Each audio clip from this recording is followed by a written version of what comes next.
अस्सलाम वालेकुम students, physics class 10 और हमारा लेक्चर है लेक्चर नंबर 25, जिसमें हम चैप्टर नंबर 11 के न्यूमेरिकल्स कर रहे थे। स्टूडेंट, आज हमारे इस चैप्टर के लास्ट 2 न्यूमेरिकल्स हैं जो हम सॉल्व करेंगे।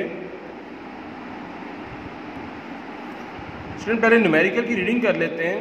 Highest frequency human ear can hear is 20,000 hertz. Highest frequency का लेवल जो इंसानी कान सुन सकता है वो 20,000 हर्ट्ज़ है। What is the wavelength? इस आपने फ्रीक्वेंसी की वेवलेंथ बतानी है। अगेन आपके पास एक और फ्रीक्वेंसी जो कि साउंड का मिनिमम लेवल है जो इंसानी कान सुन सकता है जो 20 हर्ट्ज़ है। आपने इसकी भी आप वेवलेंथ बतानी है, यानी आपने फ्रीक्वेंसी 20,000 के लिए भी वेवलेंथ कैलकुलेट करनी है और 20 हर्ट्ज़ के लिए भी वेवलेंथ कैलकुलेट करनी है। और उसके बाद हमारे पास जो स्पीड है वो 343 मीटर पर सेकेंड है, जिसको हम दोनों वेवलेंथ की कैलकुलेशन के लिए इस्तेमाल करेंगे। स्टूडेंट, आपको न्यूमेरिकल क्लियर हो चुका होगा। आइए इसके सोल्यूशन की तरफ बढ़ते हैं। जी, न्यूमेरिकल का फर्स्ट पार्ट, फ्रीक्वेंसी हमारे पास थी 20,000 हर्ट्ज़, मैंने आपको बताया भी क्वेश्चन रीडिंग करते हुए, और वेलोसिटी है 343। आपने इस फ्रीक्वेंसी की वेवलेंथ को कैलकुलेट करना है। तो वेवलेंथ यानी लैम्डा हमने मालूम करना है। F V is equal to F lambda. यहाँ पर हमारे पास फ्रीक्वेंसी F1 है तो हमने इसको F1 कर दिया, बिकॉज इस क्वेश्चन में हमारे पास 2 फ्रीक्वेंसी है जिसके लिए हमने वेवलेंथ को मालूम करना है। V is equal to F1 lambda. V की वैल्यू 343, फ्रीक्वेंसी की वैल्यू 20,000 हर्ट्ज़, और यहाँ पर लैम्डा ये वैल्यू इसके नीचे डिवीजन में चली गई तो हमारे पास लैम्डा सेपरेट हो गया। जब हमने इसको डिवाइड किया तो कुछ कैलकुलेटर जो है वो आंसर इस फॉर्म में देंगे जो कि स्टैंडर्ड फॉर्म है, और कुछ जो है वो साइंटिफिक फॉर्म में देंगे। तो दोनों में से जो आंसर भी आपका आता है तो वो बिल्कुल राइट होगा। आप दोनों में से किसी भी आंसर को लिख सकते हैं। तो in this way you can find the wavelength of frequency 20,000 hertz. अब हम बात करते हैं अगला फ्रीक्वेंसी का जो लेवल है वो है F2 is equal to 20 hertz. मतलब इस फ्रीक्वेंसी के लिए भी आपने वेवलेंथ बतानी है। वेलोसिटी हमारे पास सेम है, लैम्डा अगेन कैलकुलेट करना है इस फ्रीक्वेंसी के लिए, तो V is equal to F2 lambda. Velocity की वैल्यू लगाई, F2 की वैल्यू पुट अप की, लैम्डा मालूम करना था। स्टूडेंट, ये 20 यहाँ से डिवीजन में चला गया तो हमारे पास वैल्यू आ जाएगी डिवाइड करने के बाद 17.15। That is the value of the wavelength जिसकी फ्रीक्वेंसी कितनी थी 20 हर्ट्ज़।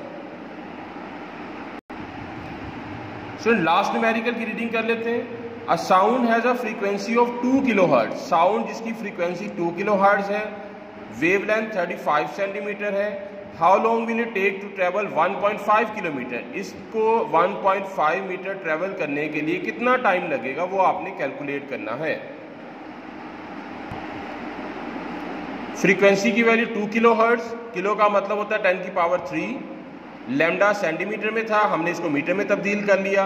टाइम आपने बताना था, और डिस्टेंस जो था 1.5 किलोमीटर, किलोमीटर को हमने मीटर में चेंज किया, मल्टीप्लाई बाय 10 की पावर 3 करके।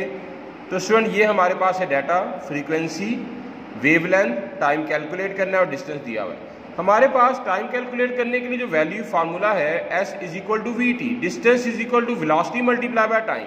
स्टूडेंट, अगर हम एनालिसिस करें इस फार्मूला को तो हम देखेंगे कि हमारे पास S की वैल्यू है, हमारे पास T मालूम करने के लिए, और V मौजूद नहीं है। लेकिन ऊपर वाली वैल्यू अगर हम देखें F और लैम्डा दिया हुआ है तो हम इन 2 वैल्यू को यूज़ करते हुए वेलोसिटी कैलकुलेट कर सकते हैं। तो V is equal to F lambda, frequency की वैल्यू अप्लाई की, लैम्डा की वैल्यू अप्लाई की, दोनों को मल्टीप्लाई कर दिया तो हमारे पास वेलोसिटी आ गई। इन दिस वे जब हमने वेलोसिटी कैलकुलेट कर ली, now we use the formula S is equal to VT and then we put up the values. Distance की वैल्यू 1.5 मल्टीप्लाई 10 की पावर 3, V की वैल्यू हमारे पास ये थी, T एज इट इज़ आ गया। इस टर्म को यहाँ से डिवीजन में जब लेकर जाएंगे तो वो यहाँ पर आ जाएगा। फिर हमने इनको जब डिवाइड किया तो हमारे पास स्टूडेंट टाइम का जो आंसर है वो 2.1 सेकेंड आ जाएगा। इस सारे क्वेश्चन में जो चीज़ याद रखने वाली है, जब आप डाटा लिख लोगे, टाइम का फार्मूला जब आप लगाओगे तो ऑटोमेटिकली आपके जहन में आएगा कि हमारे पास तो वेलोसिटी है ही नहीं।